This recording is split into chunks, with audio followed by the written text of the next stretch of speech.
Now, so now we are discussing the perhaps kind of most daring bit of this bag, which is the zip here across. So there's some considerations you need to have for that. So it's this pattern piece. It's called front flap pocket one lining. Forgive me for interfacing it. You don't need to interface it if you decided for some more stable fabric than I have. So it's normally not interfaced. So what's happening here? The width of this lining is 9 inches and a bit, just under 9.5 inches. We have a 7-inch zip that we have made a little bit longer. So the idea is that the zip has an extension to reach those 9.5 inches from either side, meaning that we can sew the pocket around the zip on the back of the flap. You will see in a minute what I mean. If you fold this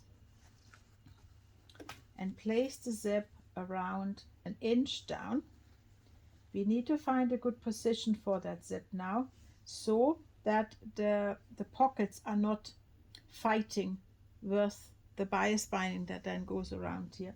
So let's fold a bit, let's move a bit. I would say about here is good.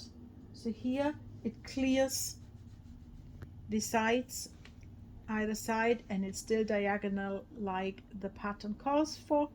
So it's around here you want the thing to be. Right. So then you hold your zip, and then you need to put your lining fabric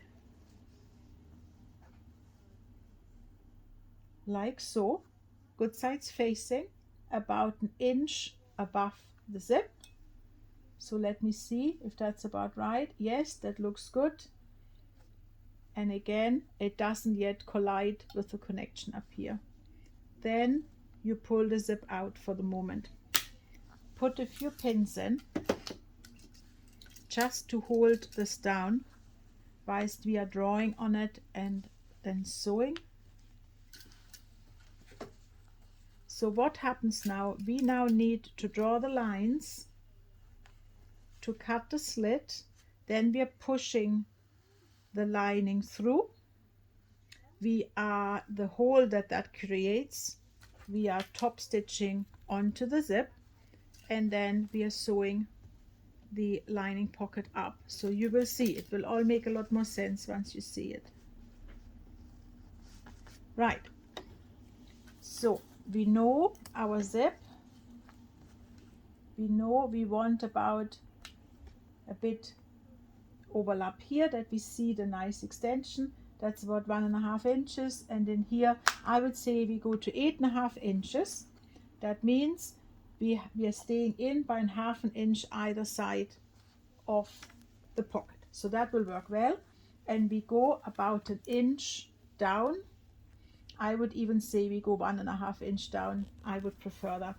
So you make a few markers 1.5 inch down from the upper edge, and then we are drawing a line that is 1/2 inch inwards from here. So that is where our zip starts, and then we draw a 1/2 inch opening here.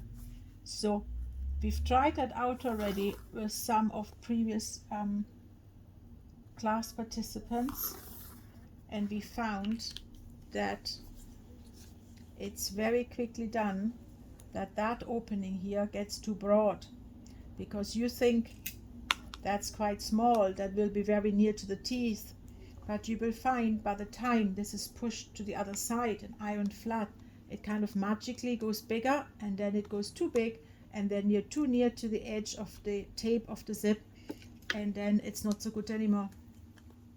So, and then you draw your 2 triangles in, and you draw your middle line. Here you are.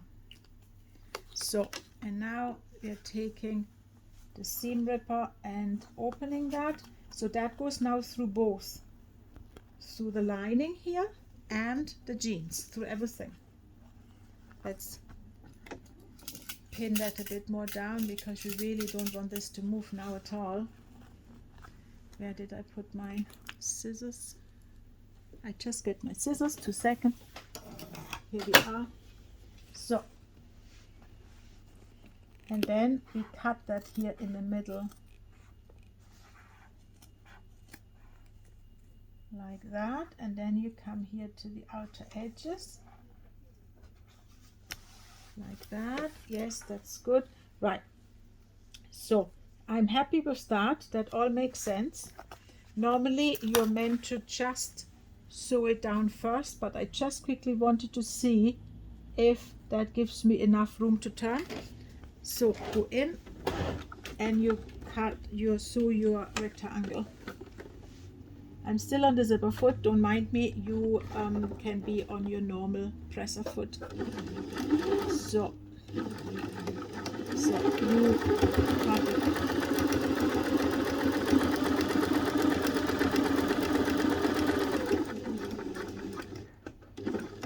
There you are. Go down and come back. Just fold that a bit in, that it fits into the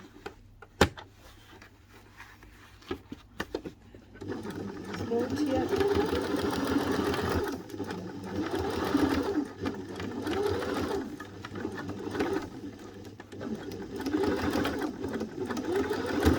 So as I said, normally you wouldn't start cutting that before you sew the rectangle. I just wanted to see if how it would work out. So that was just me being nosy.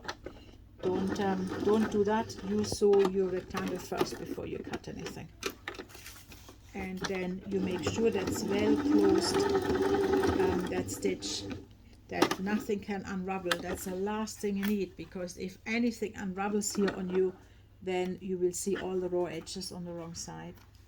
So now we can officially cut this, and we cut through.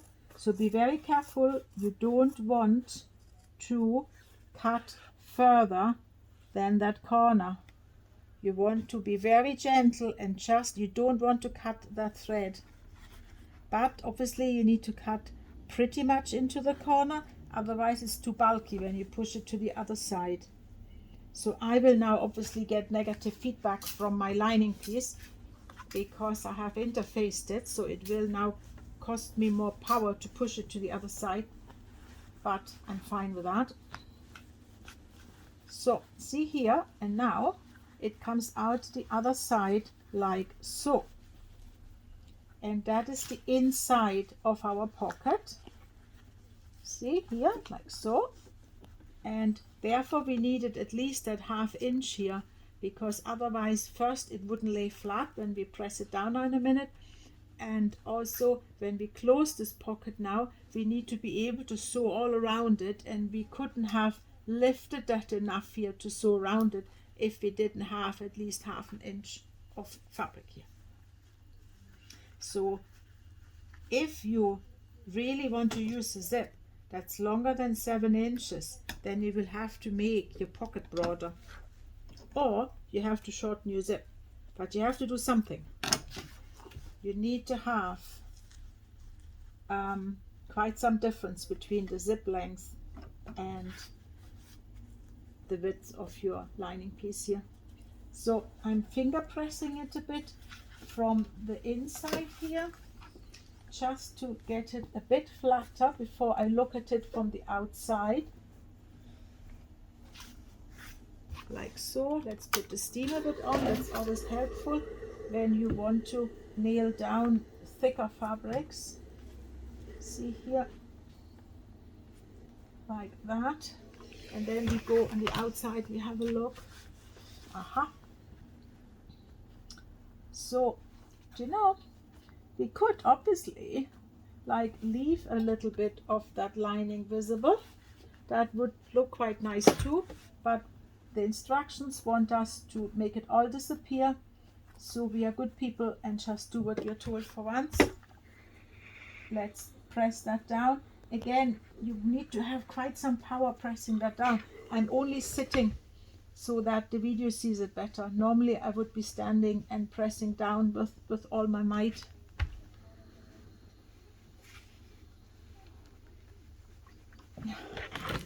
So don't rush this. Don't rush this at all, because you want that really nice and flat, because obviously that's the outside, that's the flap of your satchel, that's the one bit, hot, that's the one bit that everybody will see. So we really can't mess this up. We have to make this really nice and tidy. So I propose you go inside, outside, until that sits the way you want it. Because what really happens here is you're forcing a jeans and fleece seam allowance to the inside. That's no mean feat, because that's really thick fabric. So, and obviously here you also have that run of extra jeans.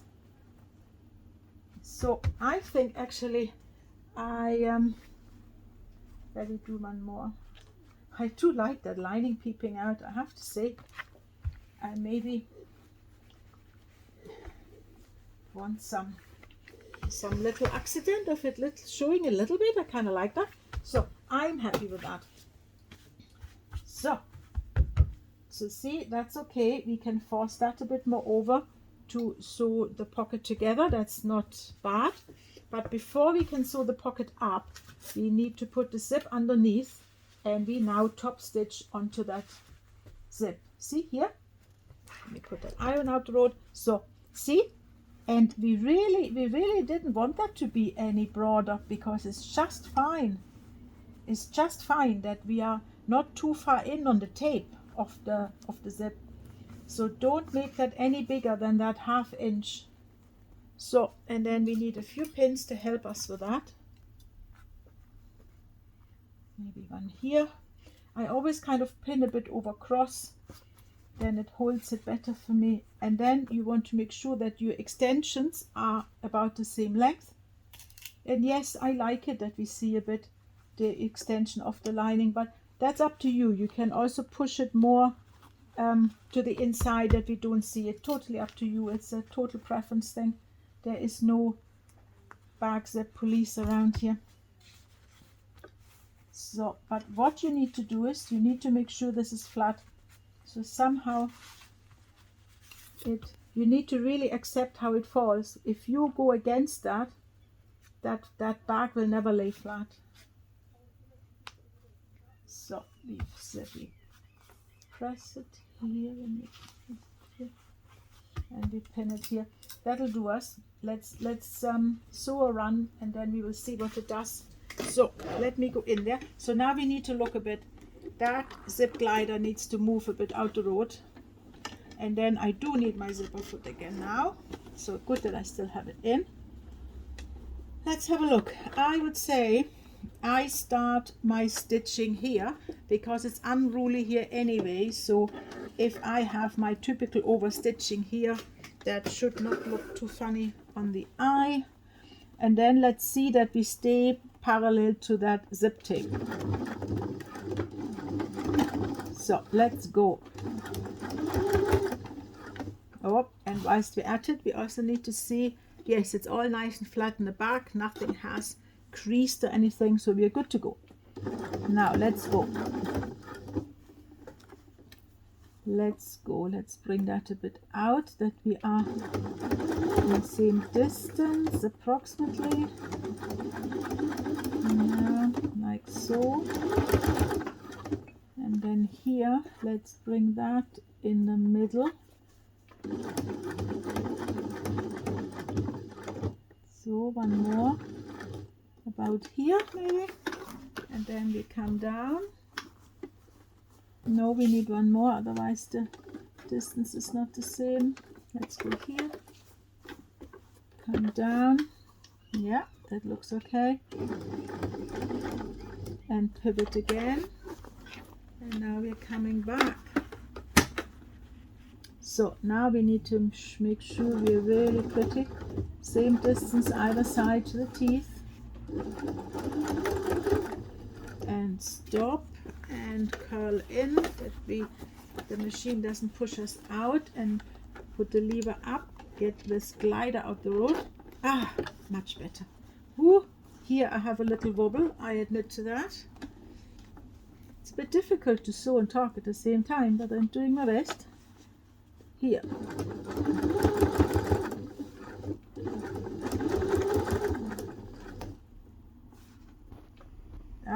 We don't want the lining to show more than that little millimeter, so we need to push it a bit back under. So now here there seems to be a bit of a revolution going with the lining showing too much. So let's get these pins out and let's push that back. Here I'm pulling on the lining from the inside now to get that back. Obviously it all has to do with that thicker bit of fabric. So now, not too bad. So let's go further, one more here, and then we come up. Anything? Oh, don't like that. Don't like it. See? No, that's just the extension. So we're good. So and then you can just bring that all back. See? Bring it all back. And go back onto the stitch, and the machine should forgive you that you pulled it out. So I'm just stitching a bit on the same point. Yeah, and then you just pull underneath, and then we get the thread back out. So, and we come back to here and lock our stitch. So that's in. That's in. That's not too ugly. See here,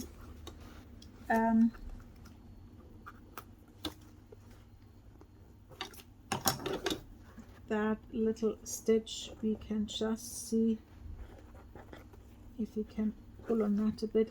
And here we go, all the way. So that's the zip in. There you go, that works. Close it, that it's nice and even. And now we need to deal with the inside of the pocket. So let's tidy up a bit. Let's tidy up a bit.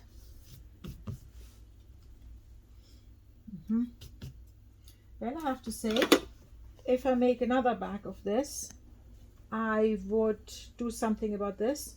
That annoys me, that on this side it's open. So I would, when I wrap it around, I wouldn't have wrapped it raw edged. I would have either closed it or folded it under and then kind of top stitch as well. So that annoys me a bit, because obviously the lining stitches where my fingers are. So this is open, not good. Nobody will ever look there, but I know it, so I can as well improve it for the next bag. So, and now we need to stitch the bag on top of each other, like the lining bits. Let's pin them a bit in from the outside, like so. And then here we need to grab it, you know, and sew it together here. That will be a bit awkward, that bit, but I show you how I suggest to do it.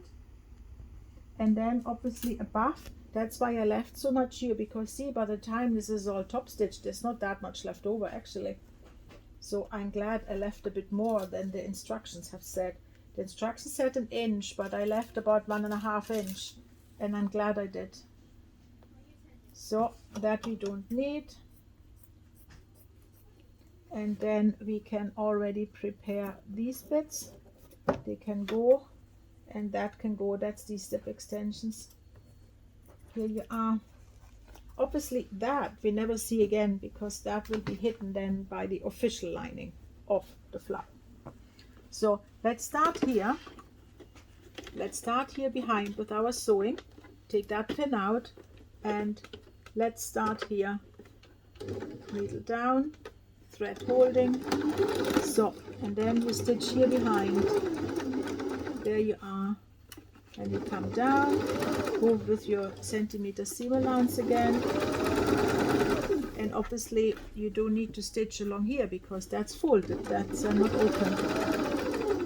So, and then we go back onto it, that it doesn't open us the stitch. cut your loose threads. So see, this is now attached here behind our top stitching, and now we need to fold this out the road, fold it all away so you're directly here behind that top stitching from that opening here. And then actually I think we should do that from this side, because if you do it from this side we have no idea where we land with our stitching, but if you do it from this side we see where we are allowed to stitch. Yeah, so in that sense I'm starting down here, we're stitching that up, and then I'm on the side where I can see everything. That is better. Let's go on to it. Needle down, fingers on the thread, lock your stitch, and off you go. Go. Pin from the wrong side, no good. Here again I'm going here behind, as on the other side, like so. Maybe one more there, and then you pivot, and then we see now what we're doing. We are now on the upper run, but we have this, we see this, which we don't see on the side. So that's safer to come from this side, even if my pins are now on the wrong side, but I can deal with that. So you don't have any need to come really near to there. There's no need, because you have enough fabric hanging over here. So you can make your life a bit easier. And then you rejoin in that corner. Here you are, lock the stitch and come off. So now that's your front. So as I said, I purposefully decided to have a little bit of my fabric visible. That's not what the original instructions say. They say put it all away to the inside, but I prefer it like that. And then I have my lining, which I have fused with interfacing, because you can see how frizzy it is. It was such a terrible quality of polyester, but I like the pattern. So yours might not be interfaced, so don't let that confuse you. And you have stitched it all the way around without interfering with the top stitching out there. So, and that's our other bits. That's our outer carcass sewn together. There you go, see, that's what we did earlier. That's our inner lining sewn together with the pocket accessible. And in the next video I will show you how you put your webbings on, and then how to put the bags into each other to attach the satchel, the flap head, and also how to get the bias binding around it for the final touches. See you soon.